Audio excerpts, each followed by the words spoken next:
السلام عليكم ورحمة الله وبركاته. اللهم صل وسلم عليك يا سيدنا محمد وعلى آله وأصحابه أجمعين. ازيكم حبايبي عاملين ايه؟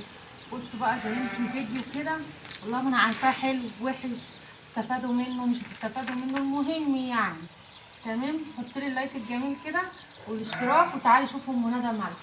بصي يا حبيبي، أنا طلعت كده لقيت آدم بيقول الحقي يا ماما الجبنة بتخر مية. يا ابني الجبنة بتخر مية دي، قال لي الحقي يا ماما. المهم ايه، طلعت لقيت البرميل مكسور زي ما انتم شايفين كده. تمام. انا لما ابقى 1000 جنيه جبنه والله العظيم السنه دي. طب نعمل ايه او ايه اللي هيحصل؟ بص، الاول هوريكم حاجه، ان الجبنه بس كده هنا الجبنه ايه، صفت ميتها خالص بالمنظر. هات كده هنا بالمنظر اللي انتم شايفينه كده. تمام، شايفين الارض مبلوله ازاي. المهم هنعمل ايه، تعالى يا يوسف كده شيل معايا. شايفين منظر الجبنه عامله ازاي، وعملت اللي هو الهاموش الصغير ده. تعالى هوريكم انا هتصرف فيه ازاي. حط هنا كده، هتصرف فيه ازاي وهعمل ايه. تمام. طبعا بقى لو الجره عندك اتكسرت او جرى لها حاجه، الله اكبر. اللهم صل وسلم عليك يا سيدنا محمد. الجبنه نشفت منك كده، يعني حصل اي حاجه، هنتكلم دلوقتي فيها دود وفيها سوس وفيها الهاموش اللي احنا شايفينه حوالين منها ده طبيعي. عشان نبقى فاهمين حاجه كده، الجبنه الحادقه القديمه طبيعي يكون فيها دود، لان كده كده دود المش منه فيه، فمش حاجه وحشه. والدود بيجي ايام معينه في السنه، والمش قصدي بيجي ايام معينه في السنه ويدوب. تمام. تمام، دي حاجه. بصي يعني انا ايه، عندي اهو صوص اهون في الجبنه ده، مش بيضر الجبنه في حاجه عامه يعني. تمام. هعمل ايه، افتح لي يوسف الشفه دي بالراحه كده قبل ما نعمل اي حاجه. ده دواء بيجي من عند العطار، دواء المش ظهر ليكوا كده، ده دواء المش كده بيجي من عند العطار. اسمه ايه، اسمه زنكار. مش عارفه تقولي ولا عايزه دواء مش وخلاص وريحي نفسك، مش قصه يعني. هعمل ايه، بص ده البرميل التاني حاطه فيه، خلاص هروح حاطه شويه كده.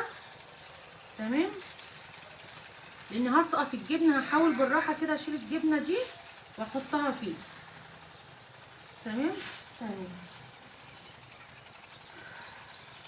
بصي بقى، بتجيبي حبه من الدواء ده في حته قماشه، في حته طرحه زي كده، وتكوني يعني سايباها لايه، طرحه قديمه عندك وتكوني سايباها ان انت تقطعي منها، بتعوزي منها على حاجات ولا كده، تقطعي تحطي شويه المش الدواء كده، تسريها كده، وتروحي ايه ربطاها بفتله بخيط من بكره الخيط، وتروحي حطاها ورميها في وسط الجبنه. امين امين كده، ما تخافيش على الجبنه بتاعتك. تمام. ايه تاني مش عارفه اختار. نزود الملح، جبنه حادقه يعني ملح، مش يعني ملح زودي، لان الحاجات برضو المش او قصدي الدود او السوس، الحاجات دي بتيجي من ان يكون لسه ناقصه ايه، ملح. تمام. انا بحط ليه هنا، بحط في النص عشان هنقل ده هنا، فبظبط كده كده بيجي لبعض وبيخور في بعضه كده وبيجي لبعض. تمام.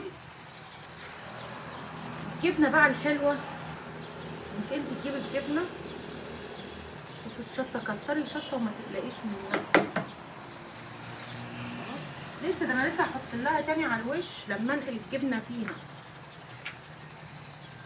بص اقول لكم على حاجه تانية، الجبنه بالزيت، المش قصدي بالزيت، لازم الحاجه اللي تحطها فيها تحطها مغليه. يعني عايزه تزودي لبن اغليه وحطيه، سيبيه يبرد وحطيه. عايزه تحطي فلفل شطه ماشي، اغليه وحطيه. شايفين الجبنه نشفت خالص، حتى لو لقيتي دود ما تقلقيش، يعني ما تقلقيش، كده كده احنا حطينا الدواء اهو، كلهتها اسبوع بالكتير ولا هتلاقي دوده ولا سوسه ولا اي حاجه. ماشي. بكون بقى بروح جايبه علبه بريسول، حماتي الله يرحمها كانت بتجيب علبه البريسول وتروح جايه جنب جرار المش البلاص او البرميل زي ما انا عامله كده، او زي اي حاجه المخلل لو انت حاطاه في مكان كده بتخافي عليه اي حاجه، تروح جايبه علبه البريسول وحوالين المكان كده وتروح رشه عشان خاطر ايه، وتتعمد ترش على الحاجه من بره كده عشان ريحه البريسول تفضل عليه. يقوم لما يجي سوسه، دبانه، نمله، ناموسه، اي حاجه من الحاجات الحشرات دي بتروح ايه، بتموت وبتمشي او بتطفش بعيد. خلاص كده ايه احنا قلنا. طيب يا ام ندى، ولا البلاص بتاعي ولا الجردل بتاعي جبنته نشفت ولا مش اتكسر ولا حاجه، ولقينا الجبنه ناشفه، نعمل ايه؟ زوديه زوديه ميه، زوديه قصدي لبن او شرش. تروحي عند بتاع البقاله وتقولي له انا عايزه شرش الجبنه اللي بيجي في الصفايح ده، كده كده بيبقى ايه في عليه مواد حافظه كده بتحفظ الجبنه ده، حتى مش بيبقى محتاج ان انت تحطي عليه دواء ولا حاجه. بتجيبي تغليه وتروحي مزوده بالمش بتاعه. تمام.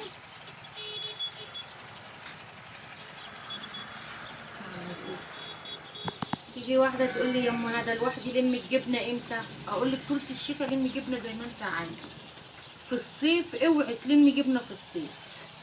جبنه الصيف كده كده ايه، بتدوب. تمام. وغير كده بتبقى مره، متبقاش حلوه. بصوا في حاجه تاني، انا عندي هنا جردل جبنته ايه، مره، ماشي. فعملت فيه حاجه كده لما تظبط وبقى ان شاء الله يعني الاقيها حلوه هصور لكم فيديو عليها واقول لكم علاج المش اللي ليه الممرر عندك تعملي فيه ايه. ماشي. سالت ستي يعني، فست قالت لي على حاجه كده حطيتها، فان شاء الله لما الاقي النتيجه كده كويسه وبقت حلوه معايا هصور لكم فيديو عليها واقول لكم ايه حصل معايا ايه، والجبنه بقت عامله ايه، والمش ريحته حلوه ولا ايه. لان هو الجردل الاخراني ده مر ومش مر، جبنته كده تحسيها ايه، مش عارفه بس تحسيها غريبه كده، وريحه المش نفسه تحسيه وحش. ماشي. فهي قالت لي يمكن انت تكوني جبت الجبنه وحطيتيها على طول، مش فاكره برضه. فلازم الجبنه لما بتيجي بتنقعيها ايه، يوم بليله في الملح والشطه، او تحطيها كده وتسيبيها على مصفى وتحطيها شويه الملح لما تنزل ميتها، لان اي حاجه نيه بتبوظ منك المش. تمام. تمام. واللي عايز برضو يسال على اي حاجه ايه يسالني، واللي مش كنت اعرف هسال كبار الناس الكبار اللي عندنا ونقول لكم يعني. بس لان في ناس كتير بتشكي ان الجبنه عندها مررت والمش ريحته وحشه، فانا بس هجرب اشوف ايه النتيجه معايا، وبعد كده هقول لكم ايه اللي حطيت. شويه شطه اهو. تمام. وهحط برده حبه ملح، وهحط برده دواء، بس الدواء هحطه على الوش. ماشي. انا مش كده مش بفتح عليها الا ايه الجبنه تتم عندي كام شهر كده. انا عندي جبنه من بقالها سنتين عندي في البرميل الازرق ده، والله بقى لها سنتين عندي ما يرختي عليه. بس احنا كفلاحين يعني مستغناش عن الجبنه، ولو فتحت عليها مش هلاقيها ولا فيها دوده ولا فيها، عشان مقفول عليها وما فيش حاجه تروح عليها ناحيتها. تمام. تمام يا ام ندى. تمام. بصوا بقى، كل سنه باجي افضي المش لما اكون خلصت الجبنه من البرميل زي كده، بروح ماسكه المش ده مصفياه وحطاه في البرميل كده، يا اما بصفيه واروح حاطاه مولعه على الشعله وسايباه يغلي غلوتين 3 يقلب في بعض كده عشان لو في اي حاجه. بس بعمل عمله الغليان دي كل ايه، مش كل سنه، لا كل كام سنه كده. تمام. يعني المش ده عمره 15 سنه عندي، من عمر البت الشحطه اللي واقفه دي. شحطة؟ ايه الالفاظ دي يا ماما؟ فاهمين؟ والله زعلت خالص لما شفت منظر الجبنه كده والنشفت. الميه صفت خالص كده، المش قصدي صفت. ده المش دي الالوفات اللي اتكب على الارض ده. يا تلاقي سلام. الواحده والله الواحده تروح ماسكه الحتتين كده، ويا ريته بيبقى حتتين زي ده. لا ده الحته تعمل 2 من اللي انا بقى ايه بشوفها في السوق، وتقول لك ب35 جنيه وعليها معلقه مش، ويا ريته مش زي بتاعنا. تمام. ان شاء الله هعمل لكم فيديو واحنا بنصور وانا بصفي المش وبغليه معاكم، لان خلاص هغليه، بس بقى ايه على الشتا ان شاء الله. تمام. بصوا بقى المش ده ايه خساره، كفايه اللي اتكب على الارض. هزود هنا واسيب مسافه كده عشان المش ايه ما فيش، عشان المش بيفور. في حتة جبنة. بصوا ده برميل تاني كنت برضو ببص عليه، عايزه ازود له دواء. ماشي. ده طبعا كده ايه يعتبر ده وده كان مش هفتح عليه اللي على السنه الجايه ان شاء الله. انا عندي اصلا اللي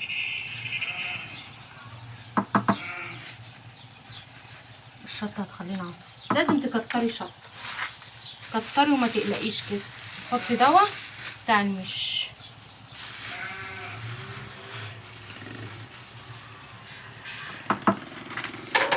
وملح، ما تقلقيش مش يعني ملح وشطه، ملح وشطه، مش هقول كده تاني. واي حاجه تحطها في المش اغليها قبل ما تحطيها. بس نقول تاني، مش يعني ايه، يعني ايه يا ند، يعني ملح. مش يعني ايه، يعني ملح وشطه. تمام. لازم الجبنه اللي تجيبيها تحطيها في شطه، في شطه وملح، وتروحي ماسكه الحته كده ايه لفها في الملح والشطه وسايباها على مصفى لما تصفي ميه. شطور. اديك برضه شطه لان حطيت في اللي هناك ده وده كده، ده وده. الله عليكي. هو الهون. ده وده خلاص كده عليهم ايه ده السنه الجايه ان شاء الله. عندنا اخيرا انا قلت كلمة عدل يا ماما. عندنا. ما هو بقى ايه عندنا بس عندنا اللي قضينا السنه دي يعني خلاص. خلينا ايه بقى وتروحي مغطيه عليها بغطا تاني. ماشي. شوفي الغطا فين، الغطا بتاعها فين. اهم حاجه بقى الغطا، تجيبي كيسه تروحي حاطه الغطا الاول لما انزل اجيب الشطه اللي تحت وارجع اغطي الشطه دي هتخليها مكانها. بقول لكم ايه، بصوا بقى عرفنا زي ما احنا قلنا كده. استنى الحمد لله، الحمد لله الشطه اشتغلت خلاص. بصوا بقى يعني ما شاء الله كل اللي عايزه حاجه عن المش واستفسارات الجبنه الحادقه تبعتلي. مخيتو.